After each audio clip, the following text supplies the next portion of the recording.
This is crazy. Did we just jet off to a billionaire's island with a bunch of strangers? No, he's not a stranger. He's Slater King.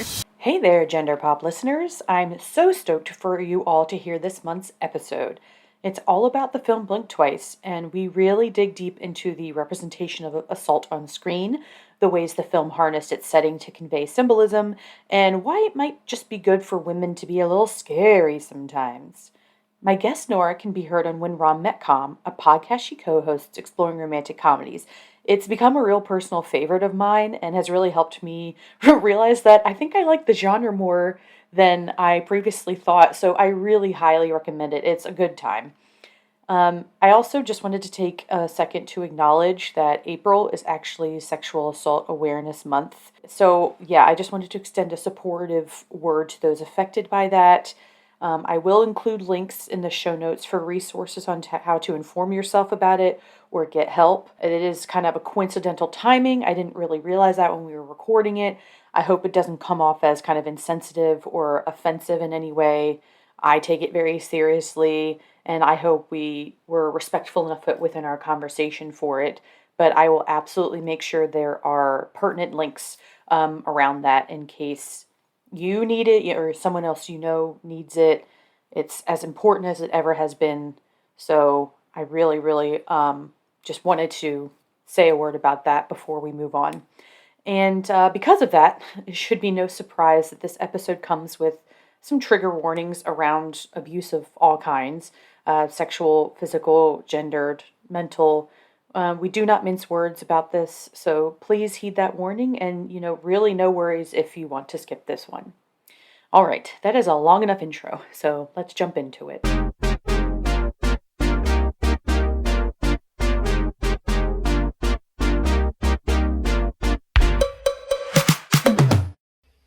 Well, welcome to Gender Pop, Nora. I'm really excited to have you. I'm excited to be had. Not to say I'm excited to be here. I mean, hey, whatever works for you. I like that phrasing. I like it and I don't at the same time. No, I hate it. Yeah. I regret it immediately. But yeah, it's really awesome to have you on here. I'm such a big fan of When Rom Met Com, your podcast that you do, and it's kind of a connection that's been made through Threads as well. It's been a great tool to meet other podcasters and everything. So I'm just I was super happy when you were interested in being on here. So thank you. Thank you. I'm so excited. This is actually the first time I will be on a podcast that is not my own. Oh, that's awesome. This is the first time I've had a guest on that wasn't a friend that I was just kind of stringing along to let them be my little guinea pig as a guest on here. So that's awesome. That's awesome. We're learning, we're growing. Hey, we may not be close personal friends, but we are friends, I think is the term you're using. Threads. Yeah, I'm very happy for my Threads friends. Friends? I guess that makes it redundant if I add the friends on the end. But yeah, so usually we kind of just dive right into it. A question that I like to ask guests just right off the bat is kind of why you chose the piece of media that we're talking about, which is the movie Blink Twice. I can give a log line for it and everything afterwards, but I really just like to get the guests' kind of relationship or why they were kind of pulled toward it to talk about in the first place. So we exchanged some emails and we had kind of a long list of possibilities. I basically just went, what could I talk about for any length of time that I can tie into gender in some way? And I was like, oh, sitcoms, oh, musicals, oh, horror movies, oh. I just had a long list. And then I tried to narrow it down by what is the clearest link to gender? Yeah. And for me, of the long list that we had, Blink Twice is obviously that is what it is about. That is the theme. That is the point. And so I thought it had sort of the clearest hook, I guess. Yeah. Yeah. And like I'd mentioned, I actually had that on my kind of list of ideas that I wanted to do too. So I was like, oh, we can just merge those two and I can finally, have a space to talk about it. Because like you said, it is so all about the kind of gender divide in so many different ways, especially I think in this current climate we live in. It's only become, the movie's not that old, but it's only become more relevant, I feel like. as Ugh. time has gone on from it. Yeah, it's kind of crazy that it's only like, I don't know, it came out in like 2024, I think, or Yeah. 2023, depending where you are. But And I saw it in the theaters, and oh, I actually saw it with Jack, who is my co-host on When Rom mm-hmm. Met Com, and as we left, we got into like not an argument, but we had a disagreement about the themes, and I went home and furiously Googled it and was like, "I'm right." And you just gotta love a movie that prompts any kind of discussion Yeah. beyond just that was good. I like that actor. That If we're talking about the themes when we leave, that's a success. I remember when I was doing like research for this, Zoe Kravitz, who's the director and was co-writer of this as well, she said that like she a big motivator for her wanting to start making her own films is because she really wanted to make films where people did exactly that. They came out of theater and started having debates, or it opened your mind in some way, or it started conversations rather than just kind of having like an indifferent, oh, that was all right kind of thing. She seemed to really want Mm. to, provoke people in a certain way, or at least stimulate people's minds. And it's like, especially because you saw it with someone else, and someone else of a different gender presumably, that you had that Mm. kind of instant like reading of how's the woman reading it, how's the man reading it, is there any kind of conflict in their understanding of it, or obviously like relation to what was happening on screen too. So that's really cool you got to Mm. see it in theaters. It was very impactful. I do have to say the one scene that I don't have to clarify because you know what scene I'm talking about. I was watching through my fingers. That was a lot more palatable on a small screen, Oh yeah. for sure. Yeah, but I like that you used the word provoke Mm-hmm. because I do feel like she's a little bit rage baiting the audience, especially with the way it ends, because so much of it is intentionally left quite vague. Mm. And I think that she wants people to draw their own conclusions and she wants people to like discussion is success, I think, from her point of view. And you can really see that in particularly in the way it ends. Yeah, I love that. The thing you said about the success of it is just like the stimulation of what people take away from it, really. The discussion that can be had around it. And yeah, I mean, I think you can see her intent in the provocation of it because I also found out that the title of it originally was Pussy Island. Pussy Island. And like obviously like the studio and the people who were giving her money, I'm sure were like no. And so she it seemed like she really tried to keep that up until like the last minute that she could. Yeah, well, it had been announced as the title. And apparently they did focus groups or surveys or something, and women didn't like it. And she was a bit like, oh, I guess it's not landing the way I want it to land. So I guess fine. But I I wouldn't have seen a think movie called Pussy Island. I get like what she's going for, and I get like the kind of like gumption with like trying to have that be in your face. But I do ultimately like seeing what the kind of film that we got in the end. I think it does a disservice to the seriousness of it because like I don't know, Pussy Island just you would expect to see Yeah. like some kind of like Seth Rogen-esque parody film or something with that. It's like it sounds so goofy and silly and like Yes. frat boyish that it's like it doesn't match the tone I think of ultimately what she ended up doing, and I think it would have undermined like the obviously like very thoughtful approach and vision that she had for this film. So I do think it was a good choice in the end to change it, and also it allows people, it allows the story to kind of keep what's going on closer to the vest a little bit. I think if you kind of just came out with a more sexual title or reference whatever right off the bat, maybe she couldn't have led viewers on as much. And the later scenes when we see what's actually happening wouldn't have had as much impact. But I mean, kudos to her for trying. Yeah, there's less suspense.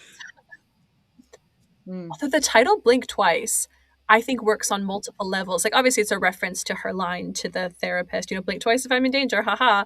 But something she said in an interview was talking about how women have to communicate with their eyes because they're not allowed to say things Yeah. out loud. And that is what that is like we're kind of eyebrowing to someone like, do not engage with that man, or we need to leave now, or I need your help to get out of this I mean, situation. you can see it when she starts, realizing that something's off here, and like, yeah, just her expressions of like to the other girls of like, do you see it too? Like, and like, I particularly think of when her and the character, like the main character, Frida and then one of the other women, Sarah, at the end there when they're kind of having to white knuckle it through that dinner and like they're being touched and grabbed by these people that are now predators and abusers, and their faces looking at each other. It's like it's all through their eyes, it's all through their expressions, because obviously they can't say what they need to out loud for help at that point. And so yeah, that's a really, really good point, and it is written all over their faces after a certain point in that movie for sure. I'm going to go ahead and just read the log line real quick. So for people who might not have seen it or haven't seen it in a while, so it's when tech billionaire Slater King meets cocktail waitress Frida at his fundraising gala. He invites her to join him and his friends on a dream vacation on his private island. As strange things start to happen, Frida questions her reality. Which, is a pretty good summation. For these kind of movies, you need to, unlike trailers that maybe give stuff away too much, the log line's got to keep it tight. But this trailer gives away the entire plot. I'm really glad I didn't see the trailer before I saw the movie. I actually didn't know what I was walking into until I saw the content warning. And I'm so glad that it was there. I'm a very firm believer in content warnings. I think it's the first time I've seen one for a film. And I was so glad it was there, because I have a bad habit of when Jack invites me to a movie, I don't do any research. I just turn up. And I needed to know. So I'm really glad I like that going was there. Into stuff, a little bit ignorant, because I like to be kind of surprised or just receive the film how it's kind of meant to be received. I don't want to be too spoiled, but definitely for things that handle subject matter like this, I don't think it's a bad idea. And like I had forgotten that it was there, so when I rewatched it, I was like, oh, I for a second I almost was like, did they retroactively add this in? I don't remember it from last time, but I'm like, I guess. I got some of the non-remembering spray because I did not remember that being there, or maybe I just happened to look away the first time. But the only other instance that I can think of where that happened is like they have retroactively gone back to Gone with the Wind and added like a sensitivity warning of, because it's like really racist. And so it's like these reflect the times that they were made, blah blah. But yeah, in terms of more modern day movies, I don't think I've come across it before that or since it, to be honest. So, it's much more common in theater than it is in film. I guess because it's easier to research a film ahead of time if you want to know the content. Whereas, like trailers for theater are less common, that kind of thing. So content warnings are a little more essential. But I was grateful to have it. Although I do wonder how I would have read the first half of the film if I hadn't seen the content warning, because the red flags, the literal red flags in some cases, are so clear. And I kept being like, don't get on the plane. Don't give them your phone. Don't go to the island. But would I have done that if I hadn't known where it was going to some extent? Yeah. I like to think I would have. I like to think I have some self-preservation instincts, but maybe I don't. I like to think that like every woman's alarm bells go off at the start, like the first like third of this movie or whatever, or at least, when they're in the gala space still. I knew going in that it was gonna be probably about sexual violence perpetrated upon women. I think I just had heard that from the ether kind of, or put it together. I don't know. And by the way, we can go into full spoilers and everything, so don't be afraid to, get into certain details. Like, yeah, this is a big spoiler zone podcast. So, Excellent. But yeah, like I had the same kind of reaction that you did, where I was like, girl, what are you doing? Why? And like, they finally have that kind of like come to Jesus moment later in the film when Frida and Sarah are kind of, they finally put the pieces together and realize something's going on. And they're both realizing they didn't know that no one else knew each other in that group. And they're like, and they go literally, what were we thinking? Why did we just get onto a plane with a bunch of strangers? And I was like, yeah, I asked that like an hour ago. Right. You know who else asked that an hour ago is Jess. Yeah. They had to kill Jess because she knew too much. I feel like it's so interesting because I actually feel like our viewpoint for the film is kind of supposed to be Jess up until she's no longer in it. Because as the viewer, you're like, don't do that. Don't do that.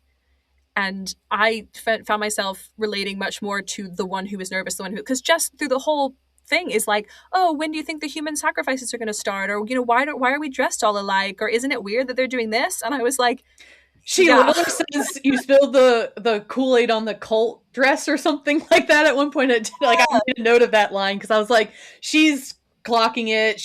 And like you say, she's the one that's hesitant to give over her cell phone. And they have that scene, when she eventually gets bitten by the snake, which we come to find out, of course, is the kind of antidote to the forgetting perfume that they're having the women put on themselves. And so she has clarity, more clarity than anyone else in that moment. And she's like, she wants to leave. She tells Frida she's ready to leave. She doesn't feel good about being there anymore. You're like, what are we doing? And Frida just stomps all over that in a very kind of selfish way. Like, I was watching like an analysis video, and they really kind of honed in on that scene and was like, if Frida was more about, because they were making the point that Frida really isn't a feminist at the end of the day, is that she kind of more is just looking out for herself. And they're like, if she really valued that friendship, if she really was a girl's girl, I suppose, but she has her own stuff going on, she would have listened to her friend and heard her out at least. But she immediately is like, I really want this. This is working for me. So it's like, you should just kind of be okay with it. She's like, I feel seen for the first time. And Jess, being a decent person, feels for her friend, wants that for her friend. And so goes along to it, to her doom, to her demise, unfortunately. But yeah. And I agree. But I'm also like, we've all done that on a smaller scale. Yeah. Like, we've all made our friend come to a party that they didn't want to go to because we needed moral support to talk to our crush. Or, like, we've all done that on a scale that didn't get our friend murdered. Yeah. Like, the stakes were just a lot lower in our, like, not being a girl's girl moments. Yeah. So, like, I definitely related much harder to Jess. I am definitely the one who would have been like, I want to go home. And I also like to think that I would have dropped everything and been like, we're getting out of here, if my friend was that scared and had been bitten by a venomous snake. And they were like, there's no hospitals. I'm like, okay, there probably are, and you're just lying, but still, like, that's not an appropriate reaction to someone having a life-threatening injury. Like, no. And like, we find out that the snake's venom isn't deadly because the rest of them drink it and get sick but are fine. Yeah. But like, no one explains that to Jess. Yeah. So she thinks she might die, and Frida's like, it's cool. Yeah, she's like just sitting there like disassociating on a log because of course she just experienced something traumatic, and like obviously has been experiencing something traumatic and doesn't know.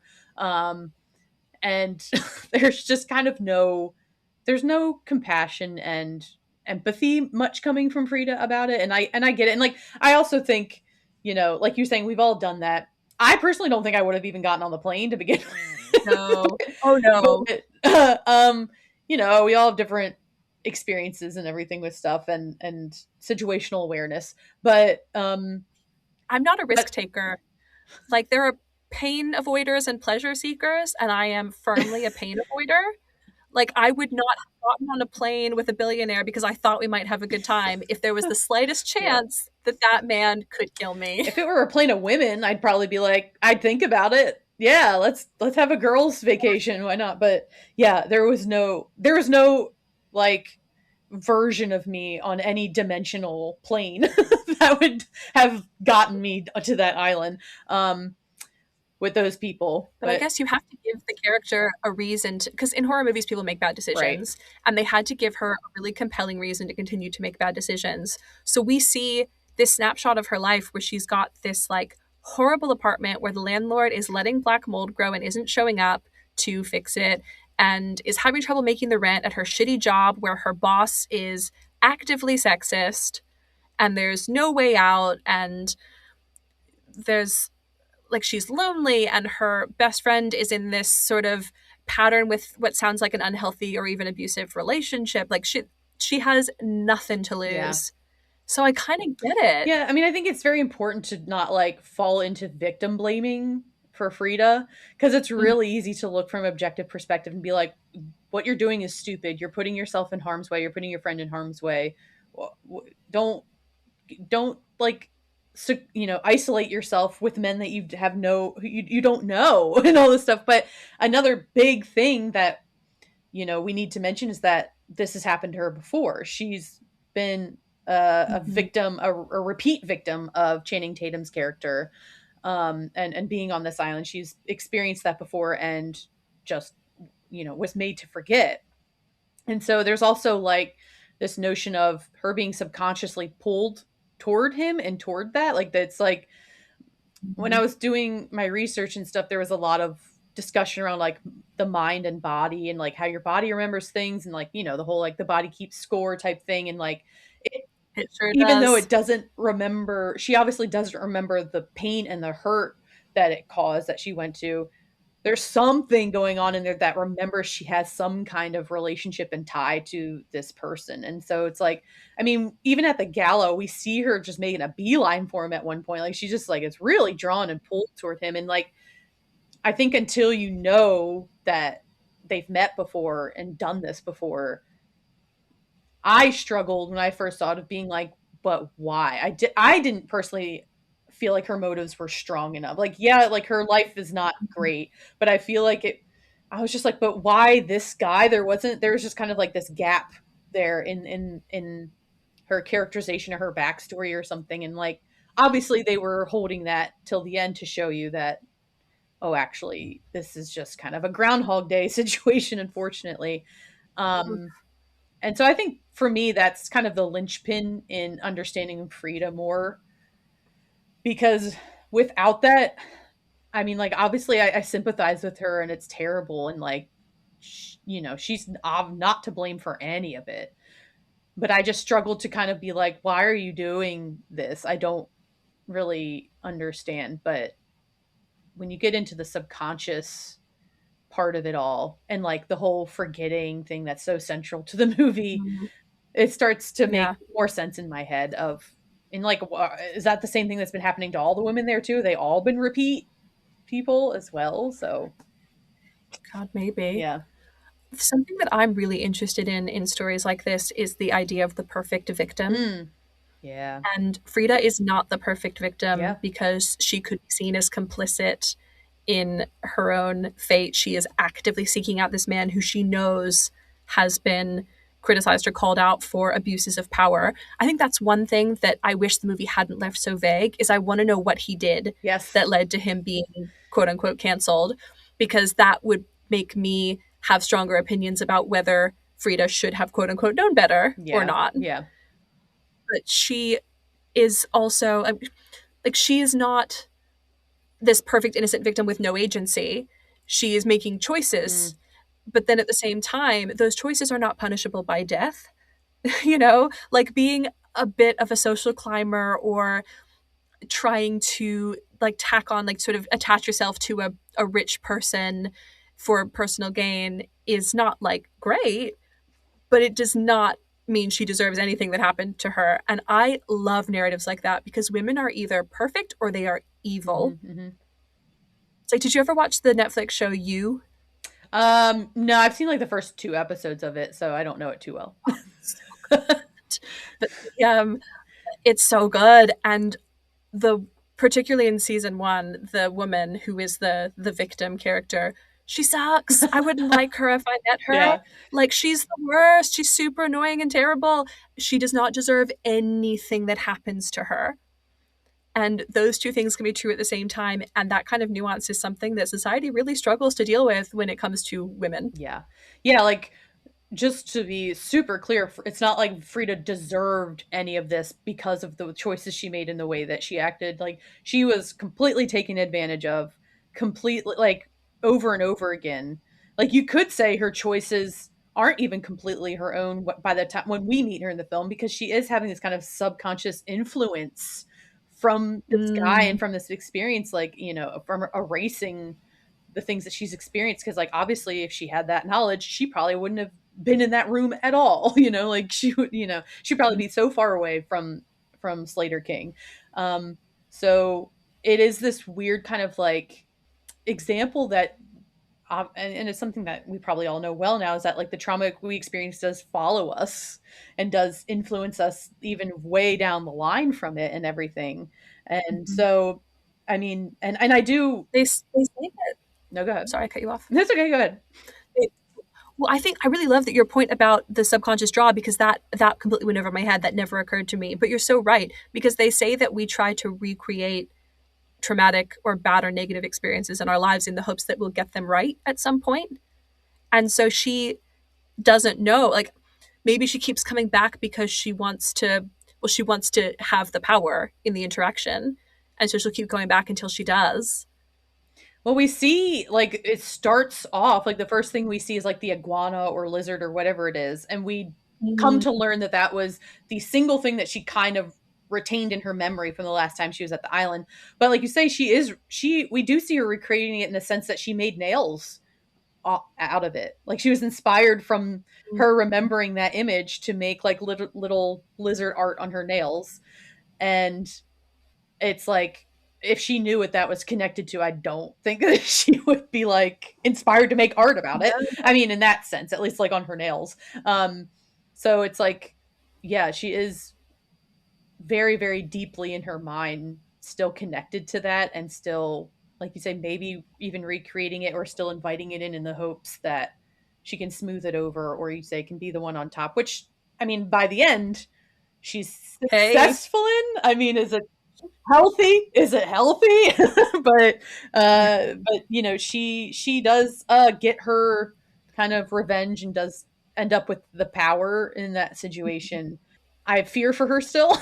By the end of that, it's just like, you know, is she gonna always maintain that power, or is she just gonna kind of, unfortunately, like, is the abused gonna become the abuser sort of thing? But to your point about, you know, recreating certain traumas in the hope that you can create a different and maybe more positive narrative and outcome from it, she did it. Sure did. When we see her. You got fault her for that. It's like she met that man twice. The first time she decidedly lost. The second time she decidedly won. Yeah, it's just, yeah,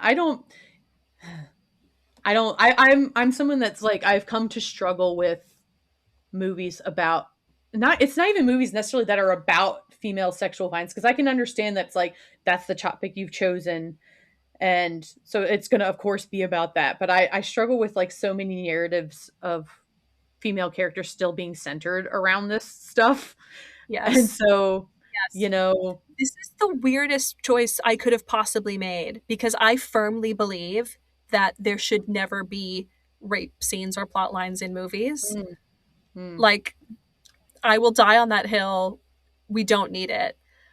I give a lot more space to this one because it was made by a woman, and because I know exactly what purpose, like, I understand the purpose for which this film was made, and that plot line is essential to fulfill that purpose.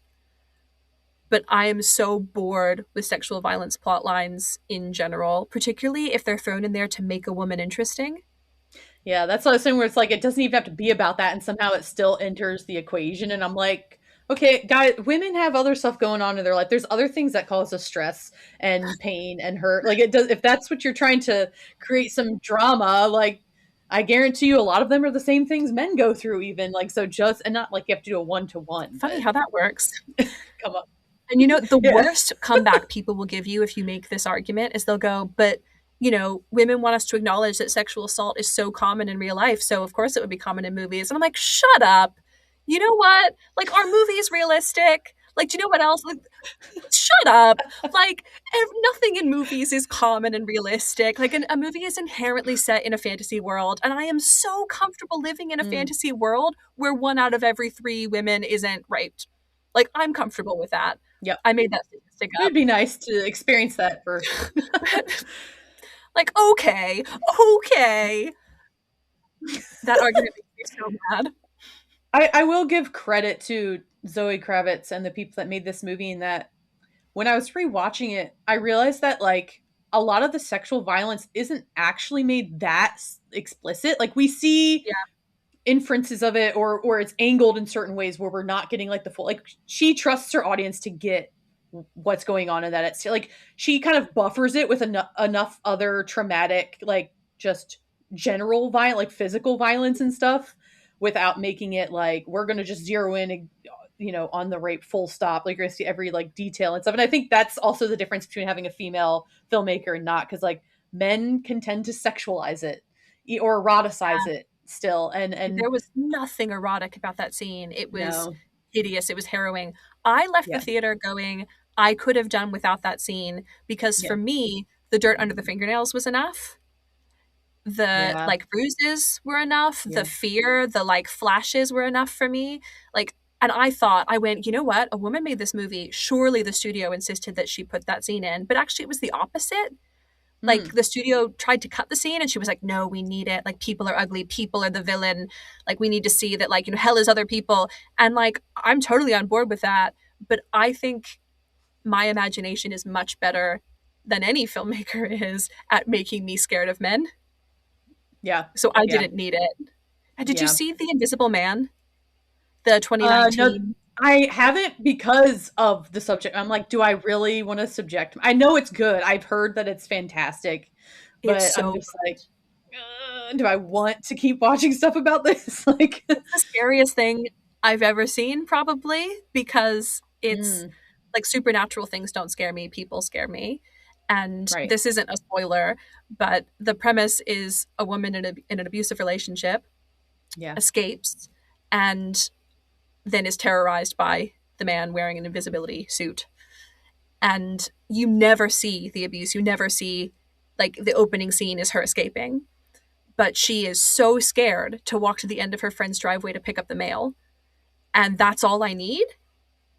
yeah, Like, all I need to see is the aftermath of what has happened to her. I don't need to see it happen. And I was like, oh, a male director would have put in some kind of awful flashback scene, because the director's name is Lee. And I was like, that's obviously a woman. It was a man. And I felt so guilty for being like, obviously a woman made this. some people can get it. I mean, like, I'm not someone that thinks that like you have to be the exact demographic of the people, like the characters you're portraying, whether it's directing or writing or whatever. I sure as hell, especially when you're dealing with like heavy stuff like this, I hope you consult people that have lived experience with Mm, that, and invite those people to be creative partners with you. But I think it's really important, just on like a humanity and empathy level, that we do have people outside of our own demographics that are able to see and understand us, and show that to yes. us and stuff. So I actually love to hear that it was a man and that he understood the Right. assignment, and like, That guy and hope, gets it. yeah. And like, yeah, I mean, that premise of that movie is that's like a great, it was a great way to remake that. It was like such a great metaphor for abuse, Mm, and how, like we were kind of saying, how it follows you and it still haunts you, and the ways that it affects you way, days, weeks, years later and all this stuff. So yeah. I'll see it Like at some gaslighting. point. I was afraid to watch it alone. Have someone with you. It was very scary. Um, Yeah. but there's actually a similar thing, because that whole movie, the villain is gaslighting and manipulation and women not being believed. And Blink Twice kind of hints at that in that moment where Sarah's holding the knife and she's like, they want to make us look crazy. And she's like, oh, it's working because I'm yelling and brandishing this knife. Yeah. I mean, there's a lot of manipulation that happens in this movie. There's a lot of psychological, like even the way King checks in with Frida of like, are you having a good time? Because he's really checking to see what she's remembering, and if she's still put docile, to everything Mhm. that's happening. It's not he actually cares. Like there's so much performative, like feminism, or like sense that the men always try to, when it's not nighttime and they're not committing their atrocities, they're always framing things like, oh, it's your choice, you have the agency, you have power over this situation. And I'm just like, Mhm. I'm at your whims and stuff. And it's just like, I found that the most like upsetting part of it, actually. It's not Mm. like, because like, unfortunately, it's like, yeah, I assumed the physical violence we know well enough by now, kind of a thing, but like the psychological trickery is just like such an added layer of violation on top of that, that I was just like, I wanted to save all those women so badly. I wanted to jump into that screen and just be like, follow me, let's get out of here. Because it's just like the false, it's like, it's one thing to, like, in a way you could make the case that they're also just psychologically assaulting these women and raping them, as well as obviously literally, because of the way that the kind of fake relationships they've cultivated with them when they're cognizant, you know. Hmm. Hate it so much. But it's effective. Yeah. I want to know how long they were there because I'm sort of like, did they take nights off? Because surely you couldn't want to do that every night. And I get the impression they're there for like weeks. Yeah, I They mean, must have nights obviously where they just played Scrabble. I would hope, but like, I mean, we're never shown that, because like you would think then the women would like remember, because like you don't need to like make someone mind forget playing Jenga for a little bit, you know. So it's like, I don't know, we are never really shown that. We're just shown the exhaustion from the nights before and them running around and stuff. And yeah, I would hope they took nights up, but like obviously the time thing is, they're very intentionally like making that vague. Like they even ask like, what day is it, when they finally realize, like when Frida and Jess, they have that go like, what day is it? And she's like, well, I don't know. She's like, but what day is it? Like she's really stressing, like we have no idea what's going on and stuff. And she was like, oh wait, yeah, we're just like all out of sorts here in like so many ways and stuff. So it's like, I would think there's no clocks on that damn island. Obviously they don't have their phones to check the time. Like it's a real like how they manipulate people in casinos, where they don't have windows, they don't have clocks. They don't want people to know that time is passing because they just want to keep you there. And so I imagine it's similar methods they take for that too. I mean, it is cult like behavior obviously, but like just to keep people penned in and Mhm. distracted and whatever. But And yeah, we it's just also don't know how many people are coming in and out of that island while they're there. Like we see the therapist sort of visits for a day and then leaves with his little gift bag, presumably so he can go and do this extracurricularly back on the mainland. Um, but we don't know how many other people have been in and out in that time. There's a shot where Frida opens the door. She's looking for Jess, and it's been turned into a storage room. And Mhm. behind her in the shot, there's like a woman in white standing up on a balcony, but she's just left all of the women in their blue face masks down by the pool. So who is that woman? Like, Whoa. who else is on this island? What is I did going on? not see that. I probably thought it was just like a painting or something. My mind did not clock that at all. I'm gonna have to go back and like find a freeze frame of it and like look at it. Oh my god. I But didn't that's a notice good it till the point. third watch because we That we is, have the yeah. five women that we know, and then we have Stace, and she had already interacted with all of them, so none of them could have gotten up to that balcony in time to be there in that shot. And I was like, "Who are you?" Yeah, I mean, it's also the implication that there's just other men waltzing in during the night and doing their nasty ass deeds and then leaving. I don't like the implication of that. I hadn't thought about it because I just figured, you know, that the assumption that it would be locked down also means that I assume they understand and have some shame about what they're doing, but they don't, until obviously it bites them in the ass and they get their comeuppance. So maybe it's not as locked down. I mean, maybe it's like an open secret, like a lot of these things like we see in the real world are and Mhm. have been and stuff. So yeah, there's definitely an extra like horrific element of like, are people just coming in? Yeah, I never even thought about that, but that's terrible. It's a classic sort of unreliable narrator in Yeah. that Frida doesn't know what's going on, so neither do we. So Yeah. anything could be happening, and we have no idea. And it's very scary as a viewer to not know. Yeah. I mean, there's also just like that element of classism, because which I thought of when you mentioned that they had just turned Jess's room into a storage room to obviously mess with Frida or any of the other women who might catch on to anything. And that like we see the quote unquote help around the villa or the estate, and they are people of color, and people you can kind of assume probably are local to the area. They filmed this in Mexico. I don't know if it's supposed to take place in Mexico. Um, but and like in a way they have like forced complicity in this as well. Like they're the people that probably arranged that storage room.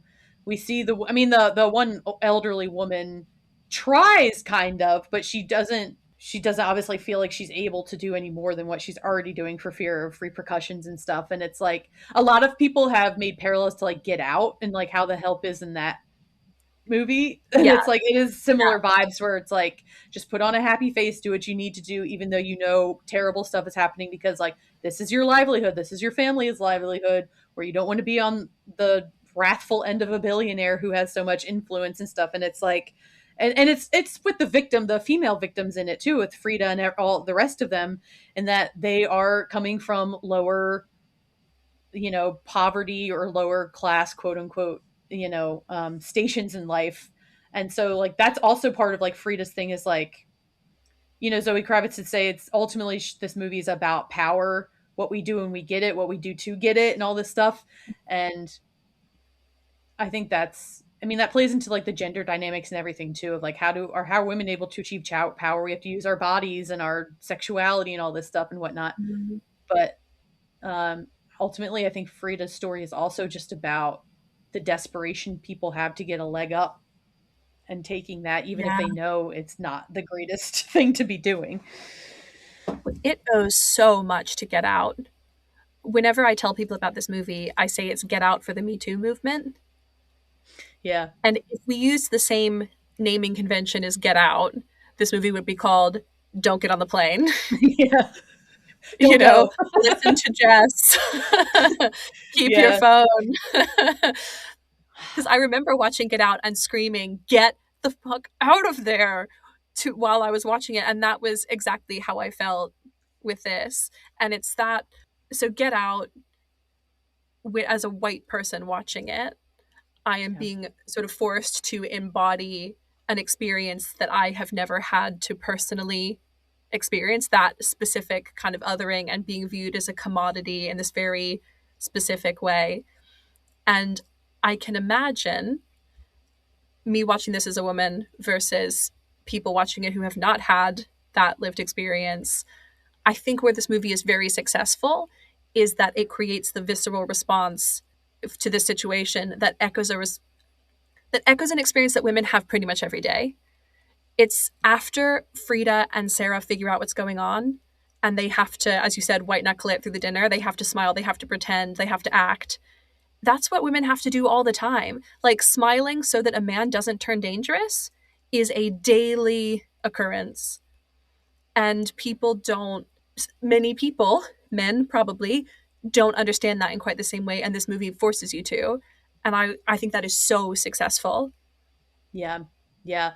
It's it's good at showing just like how much women have to pretend every day, and not like in a villainous we're trying to trick you way, but in a like just for survival and safety sense. And I think it is also important, people listening probably already know, but like the director is a Black woman, the lead is a Black woman, which is also another, that's outside of my lived experience as well. I can relate to the woman part, but obviously when you add the level of race on it, it's important to you know be exposed to what that experience is as well. Mhm. And I like that the I mean they're very, I think the casting is very intentional, and like a lot of they kind of run the gamut of races with the women, and also like dispositions. Like I like that they casted it not making the women all just like monolithic and the same. Like you have a Mm. Black woman, you have a Latina woman, you have, I believe one of them is biracial.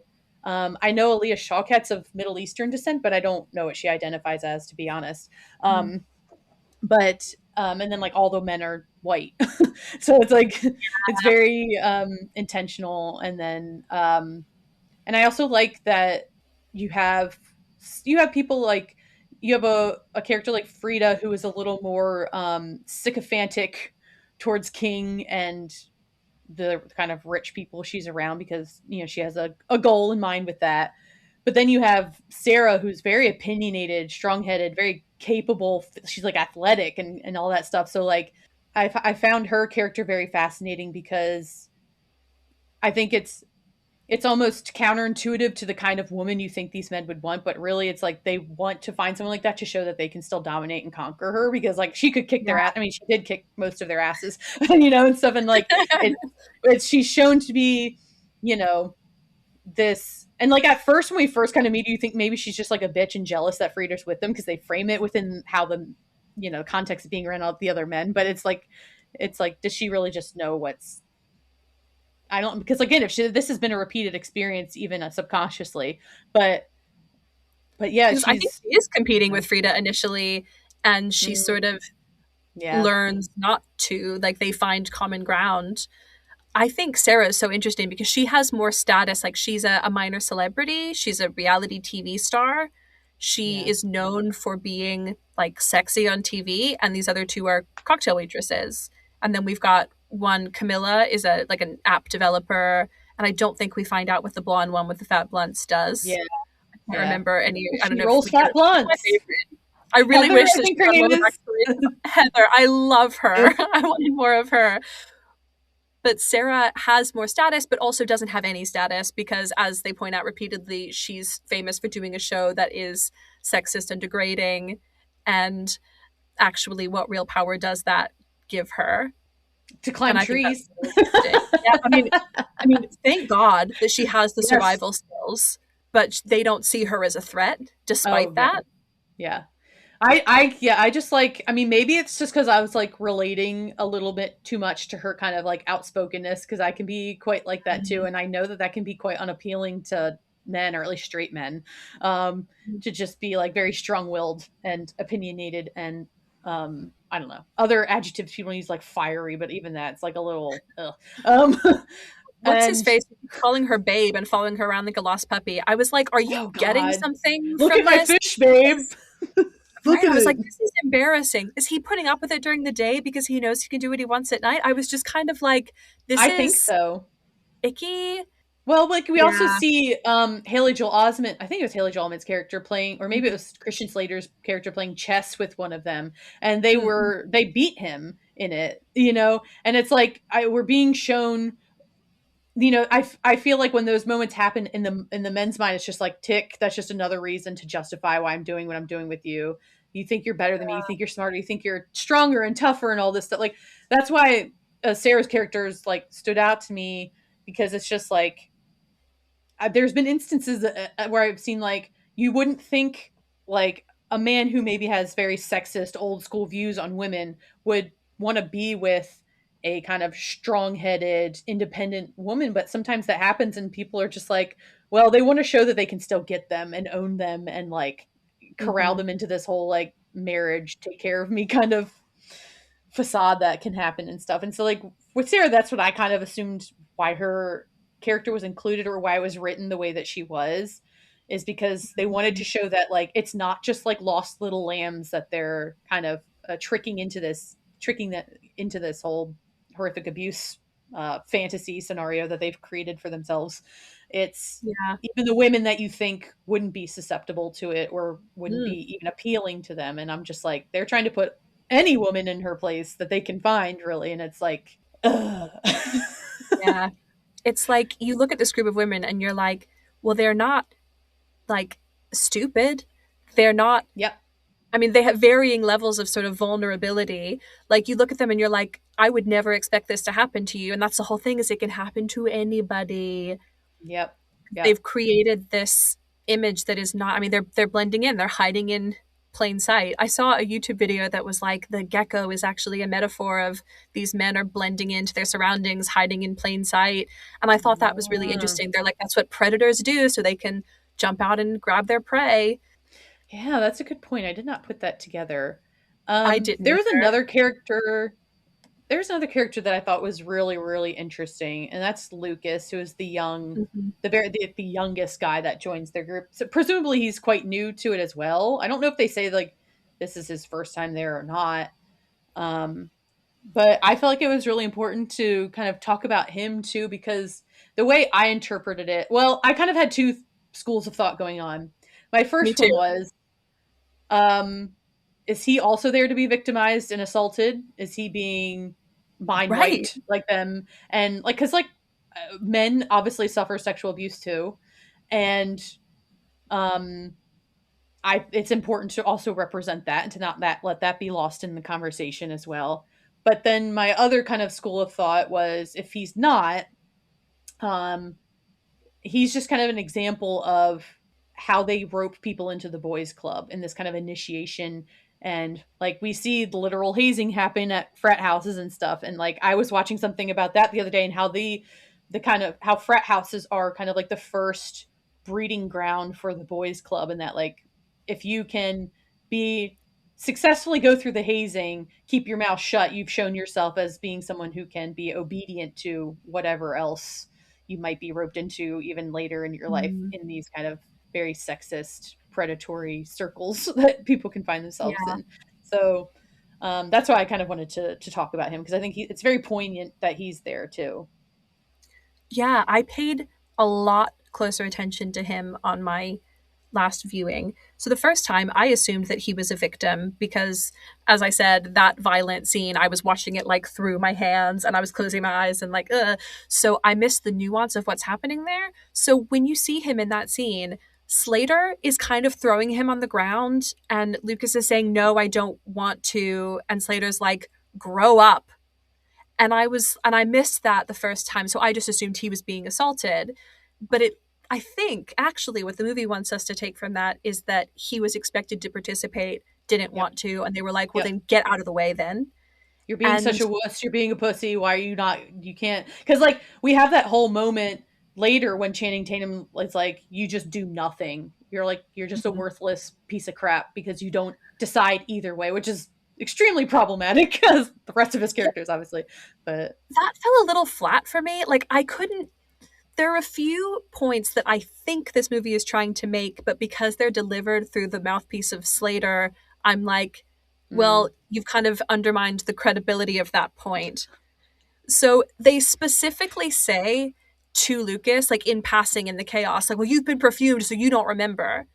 So at some point, oh, he has started getting the treatment that the women are getting, whether they abuse him or whether they just give him the perfume so that he won't make a fuss. you'll shut up. He's Yeah. not actually part of the boys' club, but he's enough that they take him into the house with them when they're running away during the like bloodbath of it all.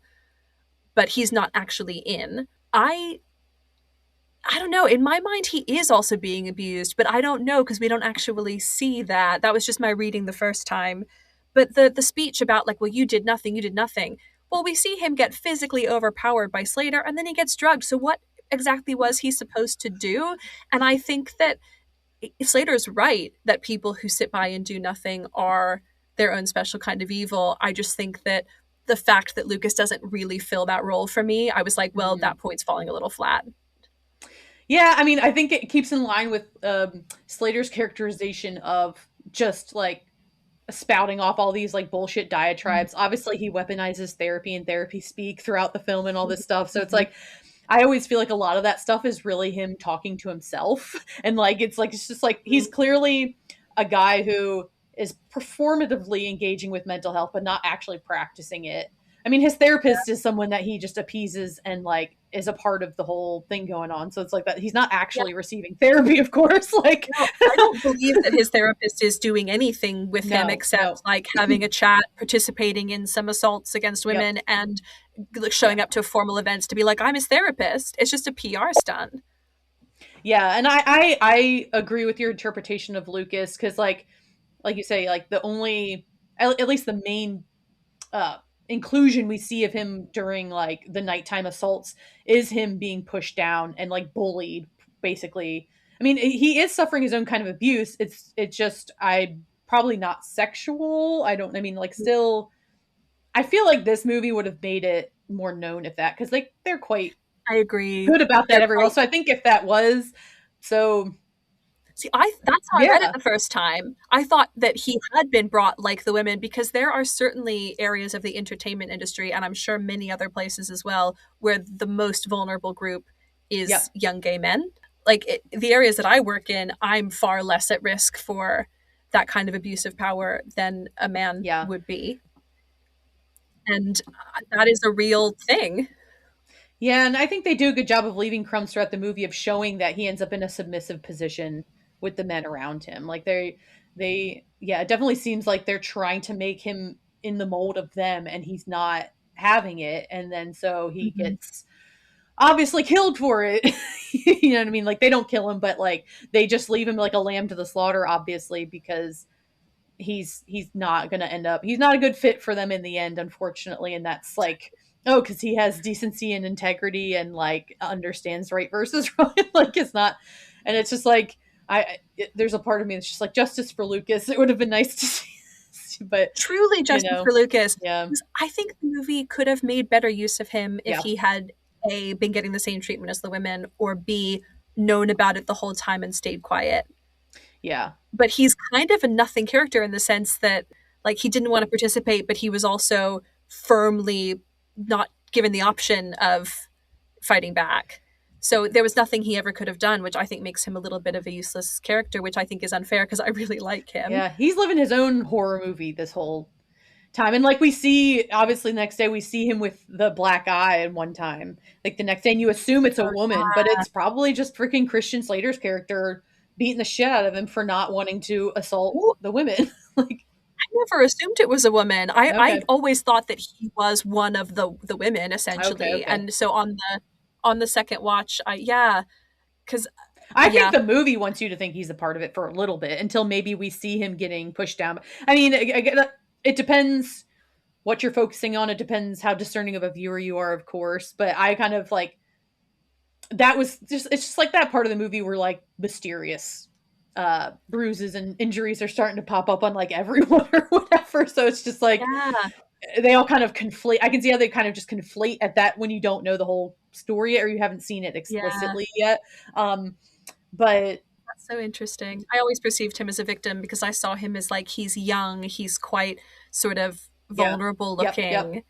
Like he seemed quite like sweet and innocent. So I was like, they've clearly brought him here to destroy him. Yeah, and I was like, you can tell every time he's trying to like be a part of the club, it's just always clumsy and awkward. Like he's trying so hard to like be liked by these people, be seen as one of them, and all this stuff. But it's just like, he just wants a blueberry muffin. Yeah, he's like, hey, I got there. Just like, shut up, Luke. Yeah, I know. It's just like, I mean, yeah, he's a victim in all of this too, even if it's not in the same exact way that the women are. But I really, I appreciated that they included him. It offered some more nuance to it as well, because like we talk about these systems, patriarchy and stuff, it does affect men as well. And so it's nice. I mean, like, but maybe a bit of a proxy there, because like you say, he's not like much of a character and stuff. So I do think he was included just kind of like the proxy of like, oh, this hurts men too, or men can be victim of these systems too, or this is kind of how a lot of these social circles of men work, and trying to make men become like them and all this stuff. And how dire of a situation. I mean, hopefully, I mean, I always say hopefully it's a heightened, exaggerated form. I mean, probably not, but in some instances. But I don't know. It's just like, I just really, I appreciated his inclusion, and I do wish he was a little more fleshed out in the end. Yeah, I just wish it was clearer what purpose he was serving, because a lot of the interpretations I've seen of him are like, oh, he's the bystander character who should have spoken up and didn't. And I don't think that's true. I think that's the therapist in some way, is the witness or the participant. I don't know. I thought I disagree with the assessment that Lucas is the person who could have done something and didn't. I don't think he could have done anything. Yeah. I think that was just Slater justifying his shitty actions, but like he does every second of every day. Like, you know, I do find sometimes I'm unclear on what point the movie is trying to make.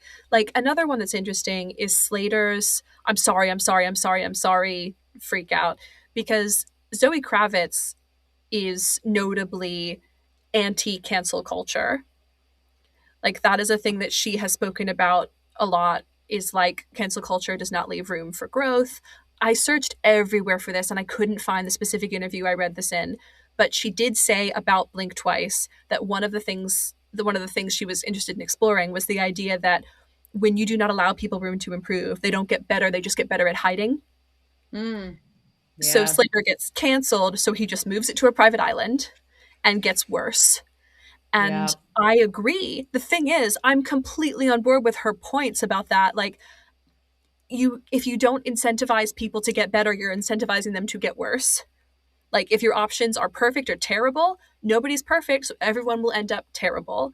Like, I am totally on board with that. The problem is delivering the cancel culture is bad speech through Slater King's mouth ruins the point, because it's like, yeah, not everyone who's criticized by society is evil, but this man is evil. So that Yeah. point doesn't really land from the guy who's running a rape island. I think an important aspect about Slater that we haven't brought up yet is that he was very likely the victim of sexual assault as well, or at least physical violence. We only get maybe like 2 allusions to that, where it's like he's obviously, because his whole philosophy is forgetting is better than forgiving, or remembering, or even trying to work on yourself, or whatever is traumatizing you. Well, he says it's not an option. He was like, if forgiving was an option, great, but it's not, so make him forget. Yeah, like he's glorifying repression, basically. Like we most of us understand repression is a bad thing, but it also is a necessary protective measure that your brain takes when you experience something truly awful. But it's like, the point is not to forever live inside that repression. It's to hopefully work on it, be able to move past it, or again, be able to accept, forgive, whatever, and be able to live a more healthy life. But he just got stuck in the repression part and decided, no, that's better. I'm just going to shut that door, keep it shut forever, put 10,000 deadbolts on it, and also realize it's working so well for me. Not really, but he thinks it's working so well that he's going to like gift it to the rest of the world, and that everyone else needs to, and it's just like, it would have been crappy. I if he hadn't perpetrated onto other people, I could be more obviously forgiving and sympathizing of him. But like, he just took the entire wrong message from any work he may have been trying to do on himself. But he does have that line of like, his sister did try to do the work and move on from it, and tried to have those conversations with him, and he was like, no, I don't want to remember what our dad did to us and this stuff. So I think it's also like, he's really the definition of hurt people. It's just like, exactly. But you mentioned Groundhog Day earlier, and one of the ethical questions that comes up when people talk about Groundhog Day is, if the day is going to reset anyway, then have you actually caused harm to anyone? So like, if you throw yourself in front of a car because you're trying to get out of your Groundhog Day situation and you traumatize that driver, does it really matter, because it won't have happened at 6 a.m.? And I'm like, yeah, it really matters. Like, I think, to me, that question is nuts. Slater seems to be of the opinion that it's fine as long as it resets at 6 a.m. You can do what you want, because as long as you don't remember, it never happened. But I'm like, it happened the first time. Like, just because they forget it doesn't mean they didn't experience it. But that seems to be how he's justifying this. And he's like, I have to make it really bad, because the worse it is, the easier it will be to repress. Therefore, I'm doing a kindness. It's truly sick. It's really, really sick thinking. It really, really is. Yeah. He's like, if what happened to me had been any less terrible, then I would remember it and I would be suffering. Therefore, ergo. Yeah, it's like, how do you... It's just like disturbing that his takeaway from it is that like, I have this ability to make people forget, which then means I can just do the most evil in the world. Like, why is that your default? Why isn't it like, I don't try to you shouldn't do that in the first place. Don't make people forget in the first place, right? Especially without their consent. But if you are insistent upon being like that, I don't know, try to do some good in some way or something. I don't know, like fix someone's house and then have them wake up and be like, oh, I didn't remember fixing this, but this works great. Like, I don't know, do something still creepy, but like, but it's just like, I don't fault the movie for characterizing that way, because like, as we see now, that is the choice for most people, unfortunately, is like to do the worst. And it's like, I don't know, I'm not educated enough to understand why the human brain bends that way so often, too often, and not the other way often enough, or at least not elevated in the same way. People really tell on themselves, don't they? Like the sort of arguments around Stockholm syndrome and like Patty Hearst, where people were like, she wasn't traumatized, she was committing crimes and hurting people and robbing banks because she wanted to do that, not because she was being held hostage and abused severely for a long period of time. And it's like, if you think that she wanted to do that, is it because you want to do that, actually? And you think that if you had the slightest excuse, you would be violent and commit crimes? Because I don't want to do that. There's no part of me that, if you promise me. Like, you promise me, you take me to an island and promise me I'm not going to get caught. I'm still not doing that. Yeah. Like, people think that their fucked up way of thinking. Sorry, am I allowed to curse? Yes. Oh, I curse constantly on this podcast. Yeah. People think their fucked up way of thinking is like the default way, Mm. and just really telling themselves. Yeah, and I think it lends itself back into that kind of gender divide of, I think it's an interesting thought experiment to think like if the situation was reversed and it was the women who had like this power in this island, would they be doing the same thing? And I have an inclination that the answer would be no. I mean, we do, again, it offers nuance, it offers gray area with how we see Frida in the end of, I mean, like, I don't think she's going to go in and abuse people in the way that Slater did, but like, you could say we just don't get enough really to know how her life is. But it's like, is Slater now the position that she was in before? And like, you could say she's abusing him, and like, that doesn't mean his abuse suddenly is like nullified and we should be like, oh, poor baby getting, under her thumb and all that stuff. Like, it's both exist. They're not mutually exclusive. He's abused her, but he also may be being abused by her now. And like, is she just kind of perpetuating this system instead of breaking it? But I suspect she's not running like a trafficking ring on the private island that now belongs to her. And I suspect that though she is abusing him by taking away his agency and choices, I suspect she is not physically or sexually abusing him. I mean, this is quite dark, but even in reality, the ways, because there are women who are sex offenders, many, like fewer, like it's much more common that it's men, but the ways in which women commit sexual offenses are different, like broadly.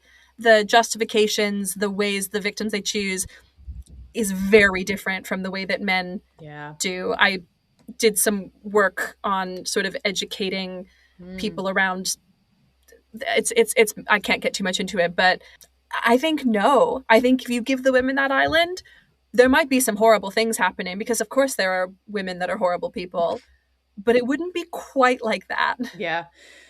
I mean, it's obviously making a statement with again, like we were saying, the choice of the women that are in it and the choice of the kind of men that are in it. And also it's just like everything, like the classism, but also the racism as well. Like, it was interesting to me that the color white was used so often itself, just like literally making a white world. Like the gala room, I hated that room so fucking much. It was so, I'm like, get me out of this little capsule. I don't know what it's just like mostly all white with like black tables, maybe some like red accents, or maybe there's like red tablecloths. But I'm just blood red tablecloths. I am like, what is this all white, nothing, all right and all white? It's like kind of the same kind of room. And then like obviously their dresses are white. A lot of the decor in the like the estate is white and everything. And it's just like obviously reinforcing both the literal like whiteness of all these men and the power that straight white men still hold and use to dominate, but also like that we associate the kind of purity and chastity with white, and the fact that they're making women wearing this while they're like denigrating them every night and stuff. And so I'm like, and also another design choice that I didn't put together myself, I don't know why, because it becomes very obvious at the end, but like the big bows were actually like a utility thing on the back of their dresses to help like hog tie them when they wanted to or needed to and stuff. And I'm like, wow, I did not realize, I thought it was just kind of like a thing of convenience for them, but I'm like, oh no, of course it was like they intentionally got dresses like that to be able to use them as restraints when needed. I'm like, that is, but it made me form meeting function. Yes, you know, yep. I mean, fashion as functionality. They thought through it at least, but I'm just like, on a second watch, I will say I appreciated the layers in this movie a lot more. When I first watched it, I was kind of lukewarm on it because, again, I had that takeaway of like, oh, just another movie about the horrific freaking sexual and physical abuses women suffer. Like, here we go. Like, I did appreciate that it was like made by a woman at least, and stuff. But I was just like, I kind of just only saw it for that. But when I sat down and watched it this time, I was like, there's so much more like thought and intention put into this than I originally kind of absorbed. And so I really... Yeah. I've come around and I appreciate this movie a lot more, even if it doesn't like completely nail it, but like it's... I agree. it gets a little fuzzy in places with the message, but there Yeah. are things that are so clear. Actually, can we talk about the colors? Yes. I put a lot of thought Yes. into the colors I love some it. of this. So yes, the white, the like virginal, sacrificial, purity, gross. But the three main colors that I want to talk about are the use of red, yellow, and blue. Primary. So there's so much red, and red is like, it's a symbol of danger, obviously. It's stop signs, warning signs, blood, wounds, especially the red against the white is it sort of is like pale skin and blood, or it's a warning sign. Like, and there's a lot of red. Like the house is red. Like, why would you paint your house that color?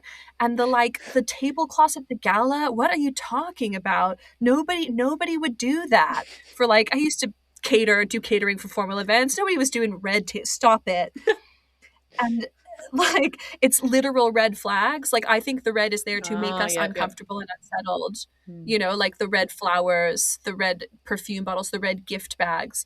So red symbolizes danger and power, but it also symbolizes forgetting, specifically in the context of this movie. The red perfume, the red flowers, I think the perfume is made out of the flowers. They only grow on this island. So red is forgetting. Yellow is remembering and truth. So the snakes are yellow. Jess's lighter is yellow. Jess is often like she has like a yellow towel wrapped around her head when she goes and gets bitten by this. You know, like yellow is kind of Jess's color, but it's about truth and memory. And then blue is a little less specific, but to me it represents questioning and uncertainty. Like the blue face masks when Frida starts to figure out what's going on. Like those really strong pop of blue. And I thought that was interesting, that the primary colors as well, the red, yellow, blue. Yeah. No, I love all that kind of stuff because I'm just like, I'm big into like how films actually get made and the choices that go into them to try to create a certain world and what they're trying to say. So I love what you're coming with here because not enough people pay attention to it. I love stuff like this. This is how I like to engage with things, is like I'm studying it for like AP English lit class. Yes, me too. You know? But at the beginning, Frida says red or blue dress, and Jess picks the blue one, and Frida wears the red.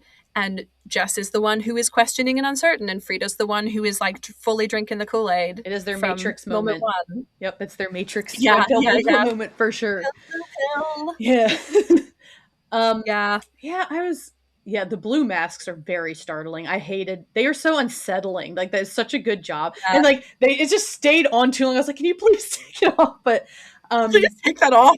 With the red, when you were mentioning the red, it made me remember the lipstick that she finds, and it's all disgusting. I'm like, okay, so she did that before to prevent herself from putting it. Because like, did they make them forget with the lipstick before and then change to the perfume? Because I think they talked a little bit about like having to what is it, like kind of experiment on their technique of their delivery device of whatever. And I like when she found when she found the lipstick and it was all gross and stuff, and she's like, and she kind of just thought it was the last woman that was here. She's like, "Oh, you suck. So it's my turn." But I'm like, I think next time. Yeah, and I was like, I think it was actually her that did that before to prevent herself from putting on the lipstick because she knew what it could lead to. And like, we see the photo of her from when she was there before, and I'm pretty sure she has like a big red lip on when she's doing that. So I thought it was to prevent her from, at the very least, engaging with the things that they were giving her. And like that goes back to our previous thing where we're talking about like how we wouldn't even like make those decisions to end up there. Like, why are you doing this? And like, and when the very first time I watched it, and I'm not saying this to make myself sound smart, I'm sure plenty of people did, but I clocked that it was like the perfume right away. I was like, don't put that on. You don't know where that's coming from. Like, it's just sitting in your thing. I'm like, don't put on random perfume or whatever. And like, the person I watched it with had already seen it, and they were just like, I just made like a little noise because they were like, you figured it out, whatever. I was like, I mean, I didn't think it would be what it was necessarily, but I was just like, don't trust random objects that are sitting there given to you by men. Like, I don't like, it's just like, but yeah, the whole lipstick. I would have put on the perfume. I wouldn't have questioned the perfume. But I also wouldn't have gone to the island, so I wouldn't have had to find out if I would question the perfume. I'm not a makeup girly at all, so I wouldn't have put on the lipstick or the perfume. Like, I just would have been like, even just like on a sanitary level for the lipstick, I'd be like, I don't know For what's the on lipstick, someone else's absolutely not. lips, especially if it looked like that, but Yeah. yeah, it's just like, but yeah, I found the lipstick thing like really heartbreaking, this time, of being like, that was her own warning sign that she was probably giving to herself. At least that's how I interpreted it. And especially the red rabbit, speaking of red too, the old lady Mm-hmm. trying to tell her, be like, no, you were here before and I do remember you, like, and just that whole realization. It's just, but it's another good use of the color. And like with red, it's very interesting because we kind of have contradictory meanings for it, where it is red, it is like pain, danger, but we also kind of see it as like being sensual and sexual and like passion Mm-hmm. and all this stuff. Yeah, so it's like, it is, for this type of story, that is a very, I think, smart, if you want to kind of blur things, in the kind of way that it does, it is a good color to use for that. And Mm. I will never get that gala space out of my head. It's truly hideous. Terrifying. Like, I'm sorry, you're trying to improve your public perception, and you do it like a serial killer? I could see like ultra wealthy people thinking that's chic, though. Especially a tech company. I feel like red is not. I mean, maybe the Yes. branding of his company is red or something. That's the only excuse he could possibly have for that design choice. I always think about, when I see like the tacky shit rich people have, I always think of that like Billy Joel line where it's like, if you want to dress trashy, you got to spend a lot of money. And I'm like, that kind of sums it up. It's like why a lot of like wealthy people end up having like terrible taste. I don't understand, but just because no one's telling them no. Yeah, no. Yeah, you were so right. No, It's very important to no always one's saying that's ugly to tell you no. That is very important. Yes. You were asking Yes. about design, and something Yes. else that I think is really important in this is the sound design. And there was some interviews with Zoe Kravitz where she was like, I learned so much about sound by directing this movie, and you don't even realize how impactful it is in a movie until you see it before and after the sound has been added. And my favorite music moment was, there's this very harsh, discordant strings music, and it's like, if you had Googled stereotypical horror movie music, it would be this. It was this sort of like, you don't talk about the strings that are like, oh, it's tense. She's escaped from, like, Slater's come in and she thinks that he's going to catch her with the photos and the phones, and she escapes and is running back to the pool. And it's like strings, strings, strings. And as the rest of the group sees her, it just flips into like bad ukulele. And I was like, yes, it's like one of the assholes like playing the ukulele terribly. And they're like, oh my God, Frida, come join us, come have a shot, woo! And it's like the perfect sound metaphor for like, you are in a terrifying situation and you have to snap back into like smiling, don't forget to smile, ladies. And you have to hide it. It's that code switching that women often, like a lot of people have to code switch. But for the context of this film, it's like that immediate switch of like, yeah, who you really are, and then having to put on this front for the men or any perceived danger kind of around you. And it's just like, even her like posture in that moment where she's like in a death sprint, and then suddenly she just has to like, she like stands upright and kind of just like, hey, like, it's just like, oh, but fat blood. That is a great, that's, oh my God, that was the fat blood. I mean, kudos to the little moments of humor they can find, but just like going, a big fat blood. I saw a lot of criticism of this movie that was like, they balanced the tone incorrectly, or it was too jarring, this transition between humor and horror. And I was like, I don't think it was jarring at all. I think they consistently maintained humor and horror throughout. They were both always present. And I loved that. I thought that was the thing that made this movie like really good to me. Yeah. Similar to Get Out. Like, this movie really does owe everything to Get Out. Similar. I bet they're friends. I bet Jordan Peele and Zoe Kravitz are buddies. I can see that. I hope so. They should make a movie together. It would be awesome, I think. Yeah. Like, but Fat Blunt was incredible. Like, what a perfect illustration of like female solidarity. And because they look down on this woman because she's just this reality TV star, she can act super weird and they don't question it. So it's like weaponizing the perception of women in that moment. And the environment that they created where they're just fucked up all the time. Yes. Like, I was so stressed because like I just wanted to grab them and shake them and be like, act better, like, please stay calmer, please like smile better, do it better. And what I needed them to do was I needed these 4 women to get together. Like, they needed to wait until the drugs kicked in. They needed to pull Camilla and Heather aside, and they needed to coordinate so they all had a weapon, and they were all like dancing with the various men, and then they all needed to have a signal, like someone went fat blunt, and they all just stabbed him in the throat. And that would have solved everything. Just a speck of project management.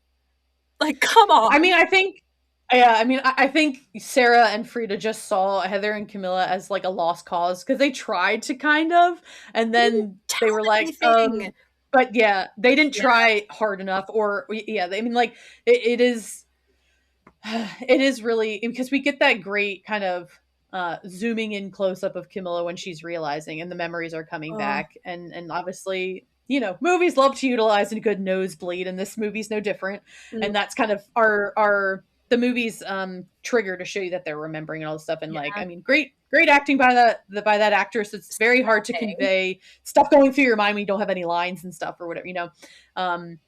But it is like, yeah, you're right. If she had had some warning and had a plan that, you know, what happens next after that could have gone down better and obviously spared her life. And like, how much time did they spend downing shots that they could have been like trying to get them on board?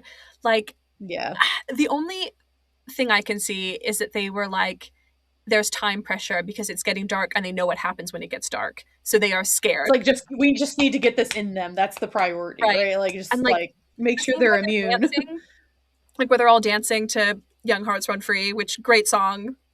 They're scared because they know what's about to happen, and it's all just chaos. I simply would have coordinated my efforts. Tried to be. You're underestimating what manipulation and torture does to your brain in those seconds. And weeks of drugs and drinking and hangovers and physical, like, their resources are being taxed by healing their bodies. Like, I completely understand. Like, truly, and yet I'm the first person to admit that in a horror movie I'd be the first one to die. Like, I just do not have the like the cardiovascular fitness to survive in 99% of horror movie situations. But if I could have, I think that my project management skills might have saved Camilla and Heather in this situation. You'd be like, I might die in 5 minutes, but I can at least get you organized. Like, let's do this. Like, my toxic trait is that I fully believe that I could kill a man in cold blood if I needed to. Like, people say that, like, it's so much harder. You have that on record. Yeah, it's there. It's on the internet. It's like, people say that even in a life or death, like, self-defense situation, that people find it incredibly difficult to kill someone. I truly believe that I could do it. If I was in this situation and I had that corkscrew, I would have yanked it out of his hand and into somewhere more important before pushing him into the pool, because I would want to know, like, I'm not safe until you are dead. I need you to be dead.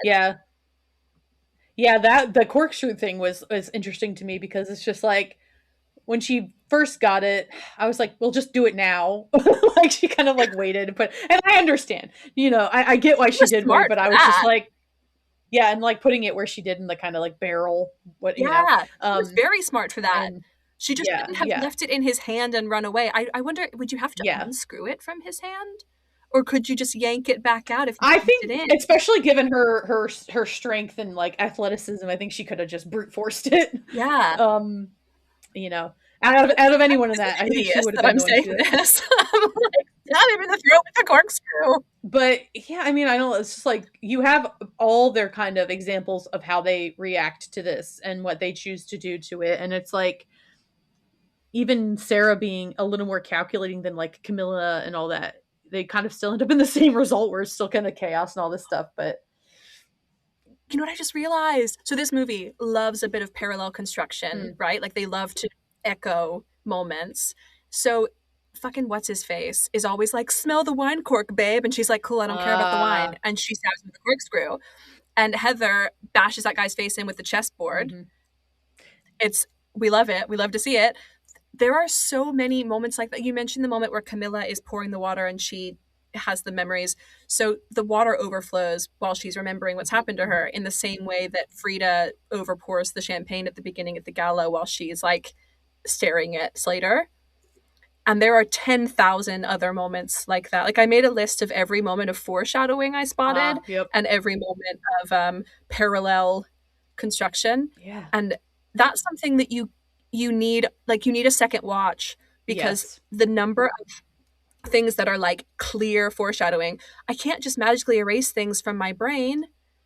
And, success is the best revenge. And, oh, I have an excellent memory. All of those like throwaway lines, or her hiding the money behind the mirror and that's where the knife ends up. Yes. The better luck next time, bitch. It's like it was her, Yeah, and you're she does saying have it to better luck. yourself. Like, yeah. Yeah. Oh, it's Slater chasing her across the field, and they're like, ooh, ooh, ooh, and then Slater chasing her the opposite way, but chasing her for real the second time. There's so many like visual moments. Sorry, I'm monologuing now. There's No, another go ahead. sound design moment Mhm. that really stuck out to me. So Frida, when she starts to get the memories back, hears this like metal clinking sound, and I didn't really notice it that much the first time, but in the subtitles it says, or the closed captioning said, clinking gets louder, and I was like, okay, so that's clearly important. And then in the violent scene, you see that's, I can't remember his name, the guy who's always calling Sarah babe, like Clay or Cal or something. I know the actor's name, but I don't know the character's name. Oh god, Rex Yeah, Simon is the actor, but we don't care about that Yeah. character's name. It's his like necklace, like clinking as he's like assaulting Sarah. Yeah. And that really stuck out to me because I don't know if you are a Heated Rivalry fan. I have not seen it yet. I'm sure I will at some point. Good. But people are really like deep diving on that. And one of the sound design things is that during the sex scenes, one of the character wears like a cross around his neck, and you hear the like clinking of the necklace. Oh, what a And it's now you have very, the bad association with it. cool. It's very like intimate and very like, what incredible like sound design detail. And you're like, it's so beautiful. And I was like, what an insane parallel to have in my mind right now. Yep. That's the bad version of that, is in Blink Twice, like to have that association. But it is a very smart sound design of including that. Again, it speaks to the fact that like I think that they were thoughtful and careful about how they depicted the assault, and like they're like, we can portray this in it can be in still a horrific way, but where we don't have to be super graphic. I mean, the violence is graphic, but like the actual sexual part of it is not super explicitly shown like we've seen in other films and stuff. And no nudity. They do use all those women being in bikinis. Yes. I mean, just men with their shirt off, but of course they're allowed to be. So, but and it's not yeah, sexy. I think There's none of that is sexualized. No, not a no. But yeah, I think it is very. I was going to make a gross joke, but it was not a good. But yeah, I think it's very, very smart to, and again, just trusting your viewer to put two and two together there of like the sound of the necklace and then like the kind of just torso thrusting that we're seeing, to know that that's all we need to put together, and that it's just as terrible as if they wanted to show it, which we did not need. I still maintain that I didn't even need that. But on a second watch, when it wasn't on the big screen and I wasn't like, on a second watch, I found it much less, like I remember that scene being about 4 times as long as it actually was. Yeah, I have a quote from Zoe Kravitz actually that kind of speaks to their portrayal of things, where it's like, it's kind of about this, and it just says, in the original version of the script, the danger was a lot more in your face, and then in a post Time's Up / Me Too world, having to create an environment where this conversation had been had by society, the rules are different and the way that we play the game is different. So I suppose just the information that the characters had going into the story had to be very much changed, and the seduction of this world and what is seductive about it, those are probably the biggest shifts. That's what they were kind of saying. Because like, I think she started on this in like 2017. So by the time they were making it, these conversations had been had a lot more and more in depth, and had become a lot more vocal and visible. And so I think she was just kind of talking about how the story changed because of that. And like, I guess, so that's why I'm not surprised that it kind of falls in this in-between place where it's like kind of half explicit, half not, because it's like, maybe it was much more graphic at the start, and then the conversations happened a lot more with like Me Too and Time's Up, and she was like, oh, people kind of are getting this a lot and more now and stuff. I can pull back on it a little bit. And I also think that's why critics didn't like it as much, because I think people were exhausted with the subject, unfortunately, by the time, which is you shouldn't be exhausted with a subject that is still very much something that's happening and very prevalent.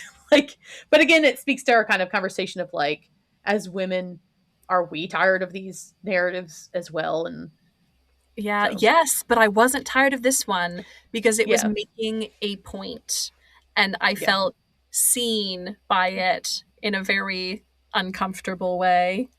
That's, the original draft of the script had like cannibalism in it as well. It was a Oh, lot more like Jesus. sort of big scale, like horror movie, Pussy Island. And They're I, doing everything bad, kind of a yeah, thing. and Yeah. I think the meat they served the first night is reminiscent of that because it looks like bloody and it's I was like, I can see where the like sort of cannibalism idea had stayed in Oh. the design because it looks like I would not eat that. It Well, looks they have a lot of, I mean, the food is still very central to it. And like, obviously, that's a very kind of one-to-one metaphor of the idea of consumption and consuming Mm. people, consuming power, consuming money, and everything that comes with that. And that, like, And Slater doesn't eat red meat because he's perfect. He's got she respect for puts the hers earth. back, and I'm like, girl, do not change yourself for this man. Girl, come on. Oh my god.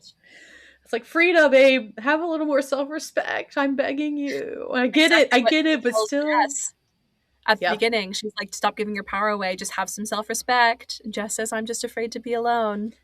We're all susceptible to it in some way. We're all kind of probably guilty of bending the knee in some way in that regard to our true selves to maybe alleviate something that we're struggling with. But it's just like, when you see it more objectively, I'm Yeah. just like, Jess, eat the meat. I'm a vegetarian and I'm saying, eat the meat, Frida. Yeah. I think it's But interesting that yeah. post Me Too, we didn't need all of that exposition because we have a shorthand of understanding what abuses of power means. We didn't need to see it because we knew what was happening on that island. Yeah. Like that being such a prevalent conversation. I mean, it makes me think of Barbie as well, and like how kind of heavy-handed that movie is with its kind of feminist and patriarchal message as well. I mean, you have that whole America Ferreras monologue that everyone kind of talked about, and it's like, I loved for the it. women, I like yes, Barbie. I'm I'm a fan. pro that monologue. A lot of people were like, "Oh, it's feminist 101," and I was like, "Great. Some people need feminism 101." Well, that's my point. Is that like I can see maybe that's why they wanted to be maybe over. I can understand certain marginalized or oppressed groups, whether it's like queer people, people of color, women who have these experiences and still feel like they're not being seen and heard, to overplay their hand a little bit in how they express that on screen or whatever story they're doing, to hit people over the head with it and be like, this is why it's bad and this is why it sucks, and just walk in our shoes a little bit to understand it. So it's like, I can kind of forgive some stories, depending what the message they're trying to do, of being a little on the nose about it, or being a little too. That's also the genre. Like, horror takes things we are actually afraid of in society and makes them bigger, more dramatic, scarier. It's like zombie movies are really about like disease and plague, and vampire movies are often about like sex and morality and corruption of our Carrie's just children. about puberty. For God's Which sake. one? I said Carrie's just about puberty, for God's sake. Like, the scariest thing. There you go. There's two other sound designs that when I thought of when you brought that up, is Jess's lighter is very pronounced. Oh yeah. Because that obviously becomes a really big, like every time it's flicked, and lit, it's very, and like we have the close-ups of it and stuff too. And then also Slater's vape pen, because obviously that comes back into play and becomes his downfall when she puts the venom in it, or the anti-venom, or no, it's venom. Yeah, that's right. Or does she puts the perfume in it? She drugs him with what he's been using on her. But that's yeah. What? Because he remembers though, so it'd be the opposite of forgetting, because he's remembering in that moment, right? Oh no, you're right. No, in that moment, because like otherwise he would kill Sarah in that moment. Yeah, that's right. And he gets such a concentrated dose of it, I think, that he completely has like full amnesia for a minute and doesn't understand how they got there or what's going on, and it's very, very intense, his symptom, because he suddenly gets like a personality transplant in that moment. Because he's like, oh no, because that's what I thought he was remembering. I thought he was remembering in that instance, like he was coming back to quote unquote who he really is when he's not forgetting. Not that it's any better, but like, because I think that's also where we get the line that he mentions, like, I didn't want to, maybe it's not, where he says like, I didn't want to remember what my sister wanted to remember or something, but that might not be the same scene. But I think it happened in the same room, so maybe that's why I'm conflating it. It but gets I don't very remember. like, it is not super clear. Like, there are little like plot holes, because I'm sure that his vape has the venom in it, and that's why he's like sniffing the perfume on these women all day and isn't like, I'm sure the men are all dosing themselves with the venom, but he also offers Frida the vape at one point. So maybe Yeah. it's got something else in it at that time, but That's true. it's like, that's It could literally just be drug, like weed or whatever at some Yeah. point, or nicotine or whatever at some the point. rules all seem to get a little fuzzy. Like, that's where the movie is less successful for me, is where it gets messy. Like, I'm sort of like, I can see that you are trying to say something and I am not getting it. And I feel like I should be able to get it. Yeah. They kind of have their cake and eat it too in some instances, where they want to show like all sides to the situation. And it's like, I can appreciate you wanting to do that. Like we say, like including like Slater's past trauma and including the character of, and we didn't even get of Lucas, but we didn't even get to the character of Stacy either, which is so played by Gina Davis, which is like, I think that's very pointed casting too, since she's very known for being very outspoken about female portrayal on screen, and has like a whole organization dedicated to following trends about representation in the film industry. Like, that's what she's dedicated. Like, I think this is the first time she acted in a very, very long time, was in this movie. And she's incredible. I love Gina Davis. She's great. She's so unsettling in this. Yes. She's so jittery and nervous and just like a powder keg about to explode, you know, like it's just like, ugh. She's just drugged. She's just drugging herself the whole time. Yeah, it's so deeply unsettling, her whole energy. And but also, like, what a get, like what a cast. Yeah. Like, it's very lucky as a directorial debut that you have got the resources that Zoe Kravitz has and the connections that she has, because it's a stacked cast. And one of the really intentional casting choices that she made was all of those men are played by people who are known for playing nice, safe, friendly, good, positive characters, you know, romantic characters, like fathers, nurturing characters, because that's how like people exploit their public persona to have access. They're recognizable to people, you know? Yeah. Yeah. And the women are a little bit less recognizable. Yep. Like, Naomi Ackie had done like big stuff, but like this was very early in like Adria Arjona's career, and I didn't know who the other three women were. I would bet Aaliyah Shawkat's was the most at the time of this, was the most well known of the women. At least for me, she was. Interesting. I am sometimes just so out of touch. Like, I didn't know who she was. Yeah, so the women were like slightly more of a blank slate, and the men were all these like big names. Yeah. I mean, yeah, that's really good that they, in the casting, they intentionally had like a weird power dynamic. I mean, I certainly hope that wasn't like how they were with each other, you know, but like definitely in how like the public perception of like, oh, there's a bunch of like dudes that I know, some of them like iconically so. I mean, Christian Slater was pretty iconic and like known for doing a lot of stuff.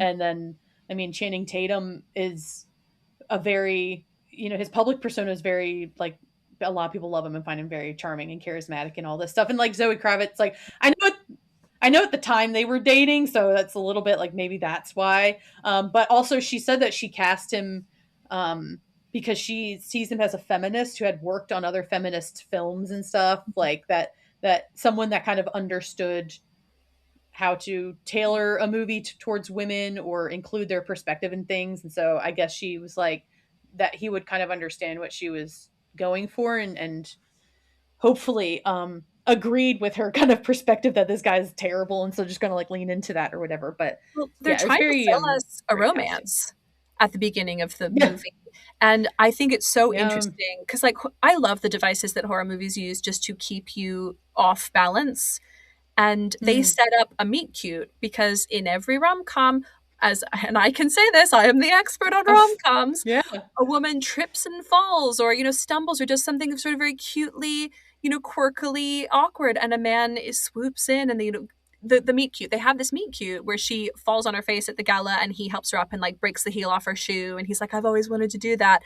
But the difference is she doesn't adorably stumble. She falls flat. There's broken glass. She cuts her hand. There's blood. It's very violent. But we still leave it going, okay, that was supposed to be a cute little meet cute. And he's looking at her with the soft eyes and the like, oh, I didn't catch your name. And so you're just like, I'm uncomfortable and I don't know why. He's very laser focused on her after this, or like he's involving her in his like conversations. Then obviously we see like Kyle MacLachlan's character come in and kind of be like, oh, I know you, but actually no, I'm supposed to act like I don't, never mind. And like when Gina Davis first meets her, she says, nice to see you, not nice to meet you, because there are very kind of clever little crumbs throughout. Yeah, it's subtle because they teach you in sort of like how to win friends and influence people and those kinds of things, to say nice to see you when you meet someone new, just in case you've met them before and you've forgotten. Like that's like a pro tip if you're a person who moves in influencer circles and that kind of thing. I'm not fancy or important, but I do that just because I have the memory of a goldfish. So I mean, it's smart in that context. In Blink Twice, it's like very much like a glaring admission that they have met before, and just like, but like, of course, like we were saying, her character is supposed to be so just like on edge and like probably not all together and stuff. So we kind of forgive it as her just being kooky and like high or whatever. But I liked her inclusion. I actually kind of wish we got her more, or more of a backstory for her, because like, I also think my interpretation, this is always my interpretation when there's a woman kind of on the man side in these kind of stories, is that like it's supposed to represent internalized misogyny and like how a lot of women will still participate in their own subjugation to just have proximity to power in the hopes that they'll be spared that the abuse that they know these men perpetrate on others. And it's like, that's not how it works. They're going to come for you to like. And also, do we think that she was a past victim of this? Like, that this has been happening, not necessarily with Channing Tatum, but like back in the day, even when she was younger? That's his sister. Oh. Because she at first seemed like his like PA, but it didn't seem quite like the love you and the casual way he speaks to her, because the sort of like him more easily getting irritated with her, but him also being more affectionate with her, read familial to me. And so I was like, I think she doesn't know everything that's happening. She knows enough to know that she doesn't want to know more. She is complicit, but it's not happening to her. Like she would never be abused by him because of the like family connection. He doesn't see her as a potential victim. So she's safe as long as she keeps her fucking mouth shut and moves that chair as many times as he asks her to. Well, that also speaks to that internalized misogyny. That's how a lot of women in those circles act, is like, I'll just be the perfect little subservient woman that you want me to be, and then that will spare me, or that will keep me safe, or at least guarded from the worst of it, when it's like, that's not how it works, and you're just hurting more women. But like, whoa, you blew my mind with it potentially being his sister. I did not. That's just a guess. Yeah, but also, what a reading, man. But women too, who it's like, well, I've heard that he doesn't treat other women very well, but he's always been nice to me. That, I think, is the easiest parallel to something we all would have experienced, because we've all had that like deep discomfort of like, this thing I'm hearing, like, I believe women, but this thing I'm hearing does not align with this person that I know. And then you have to grapple with that, and you have to figure out what side you're going to land on. That's real. Yeah. And if that's her brother, and she has a lot of incentive to be willfully ignorant, and he probably also controls all of the money, and like her life is ruined if she allows herself to know, which is why she is so furious when she gets dosed with the venom. I didn't want to know. That makes it darker, because that becomes like a revenge on his end, because he was saying she was the one that wanted to remember and to talk about whatever happened in their childhood, and he didn't, and he seemingly hated that she wanted to I think approach she's it in like herself. Like we see her in the movie, she is. I mean, she's taking pills all the freaking time and like everything and stuff. But I'm like, I almost wonder if he kind of steered her in that direction when she kind of kept pushing him about confronting things more. And when he discovered all the like kind of forgetting like flowers and stuff, maybe he started doing that towards her until it just became her own habit down the line and stuff. And now she is how we see her in the movie, which is like really, really in bad shape and just Yeah. not there at all. Not, and so I don't know. That makes that dynamic a lot more fucked up. Yeah, it's not that it messy. wasn't already, but My read on it was that yikes. it's her choice. Like it's willful ignorance, because to me that's the clearest metaphor for a thing that we Yeah. know happens in life. But like probably it's much more complex than that. Like if this Yeah. was real, it would be much more complex than that. But Yeah. I found her very satisfying because I was like, I see what the movie is doing. I see what your purpose is as a character. Whereas I was a little fuzzier on Lucas. I felt like Right. Lucas had a clear purpose that wasn't made clear, but I felt like her purpose was super clear. Yeah. And I might be wrong. I just Um, picked the neatest reading. I don't think, I mean, I think it's all valid because like the movie obviously does not give us like a clear answer either way. So it's like, and it all fits with the overall narrative of what's going on. And obviously it's like our own, it's unfortunately we can draw from our own experiences and understanding of how society works to know like what part of the puzzle they might fit into, which is This movie is allergic to exposition. that's true. That's a good Like, way to put it. They hate like exposition. Never heard of her. What? Yeah. Who's that? Which is good because it means that we are Frida. Yeah. Like we don't have information that Frida doesn't have.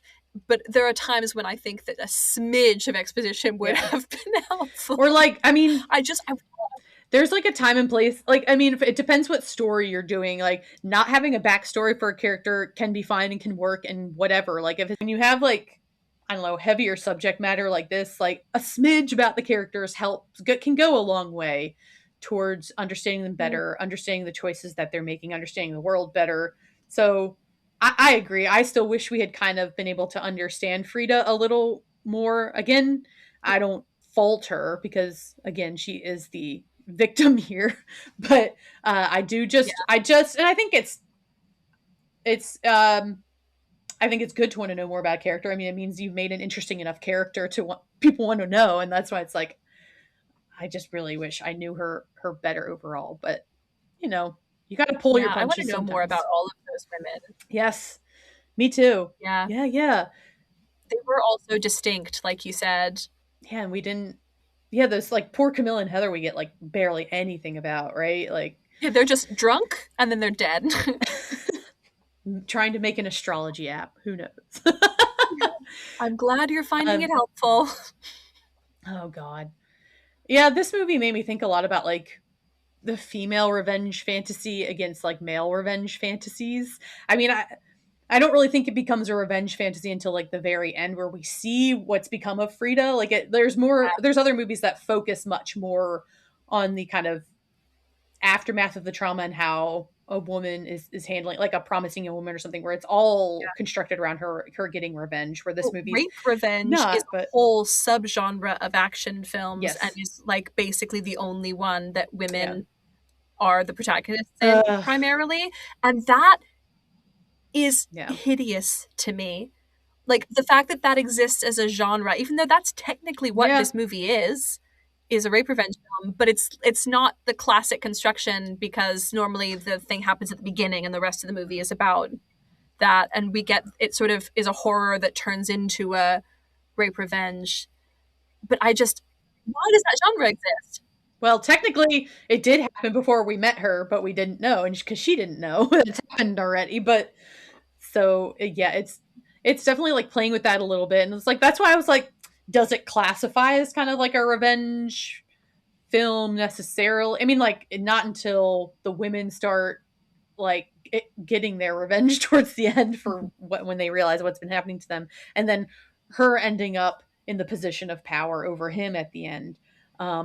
But I've always just kind of been fascinated with like female revenge, and it's also usually gets framed as like a fantasy because we often are not afforded that in real life. Not that I'm not an advocate of violence, but I always hated that it often gets framed as a fantasy, because I'm like, we don't get that in real life enough that it's so, and like society cannot comprehend that ever happening enough in real life, that it's fantastical. It's a magical thing that these characters get in some of these movies. And Yeah. It's like if violence is a human right, it's another one that we are denied. yeah, I mean, there's like a whole psychology around it, and I was trying to find some good stuff on it. I couldn't find like exact, I mean, maybe more succinct articles about it. There's a lot of great like scholarly ones. But I did find one quote that I think maybe kind of sums up the gender divide around it. So it says, according to Dr. Michael McCullough, author of Beyond Revenge, The Evolution of the Forgiveness Instinct, the desire for revenge is a deeply ingrained human trait, a survival mechanism meant to deter future harm. However, while men's revenge narratives often focus on dominance and retribution, women's revenge stories frequently center around justice, intelligence, and reclaiming agency. And I was just like, Ugh. yep. That gets to the heart of it. I just want to fuck some people up, you know? Oh, it's like, it's much I want to more... get revenge like a man. I know, we have to have like the world at our shoulders of getting justice and it being like this. It's a matter of integrity and honor and respect, instead of it just being like a Liam Neeson, like, you took my daughter and I'm going to kick your ass now. Yeah, like my like deepest held desire is I want people to be scared of me. You rather be feared than loved. That's your power, like they say. Truly. The thing is, they're largely not, because I'm not very scary. I'm like a nice person and I like smile a lot and I'm friendly. I think my mouth does that for me. But I just like, there is really something to like, I want people to be afraid to mess with me. And the better you know me, I think the more afraid you are, is what people tell me. I think, but yeah, women aren't allowed that. Not enough. Like it kind of harkens back to that whole like, you know, how does James Bond get to be? A lot of women don't kind of just get to be like that in films enough, where it's just like, come in, kick some ass, be the one in control of it, be the one everyone kind of looks to or whatever, or, you know, get to have that like, if a woman is dangerous, you have to find out how she became dangerous. Like, well, how did she manage that? And it's like, well, she was raised by a single father and wolves in the desert. And then she, you know, it's like, there has to be a reason, because it's unusual for a woman to be powerful.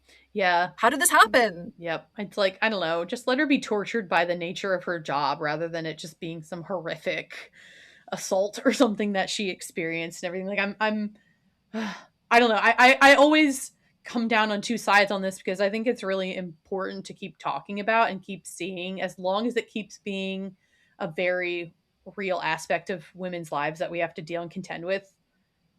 Like, our stories are a reflection of that ultimately, and of our human condition. And so it's natural to have that be a part of stories, but it's like, we also need some balance. Like, just like we have the whole like idea of rebelling against the bury your gaze trope of like, not every queer story has to end in tragedy or has to end in them having AIDS and dying or being the victim of a homophobic attack.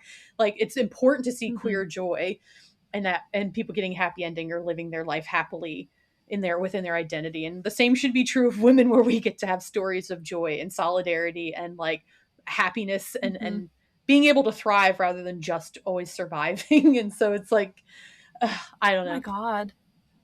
Yeah, but also let women be unlikable. Yeah. That's my soapbox. It's like, I want more women who kind of suck, actually, in my media. Literally. That's the representation I'm missing. Literally like 30 minutes before we started recording, I saw a clip of Ray Seahorn, who plays the lead in the show Pluribus, talking about being unlikable, because the big talking point when that show came out is how unlikable her character is. People are going, she's so unlikable. I can't get on board with this. I have to stop watching. I can't stand her, blah, blah, blah.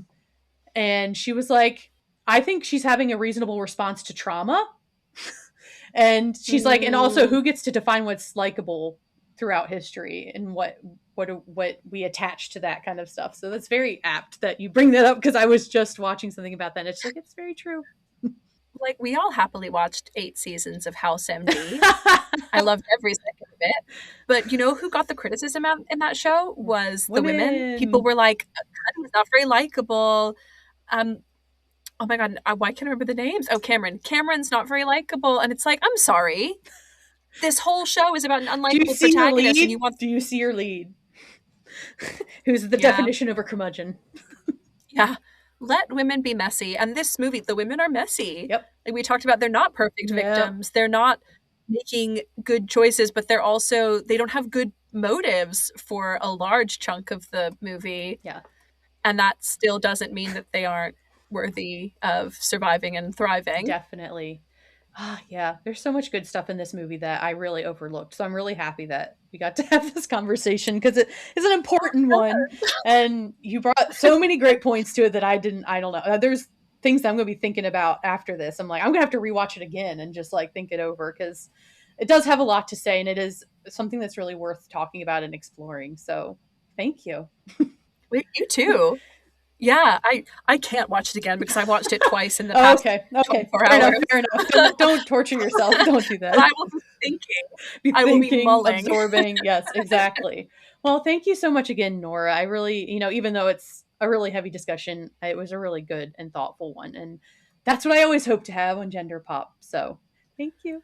Yeah, good luck writing the content warnings for this episode. Yes. I'm always trying to be very thoughtful and aware of those before going in. But Gender Pop has talked about a lot of intense stuff, so hopefully if people have been listening, it's kind of par for the course. And I never want to shy away from that stuff for the sake of like sanitizing anything or getting more viewers. So I'm fine to put all those. Yeah, I'm fine to put all of those warnings up and then let people decide for themselves. Because at the end of the day, we have learned it's good to give people agency.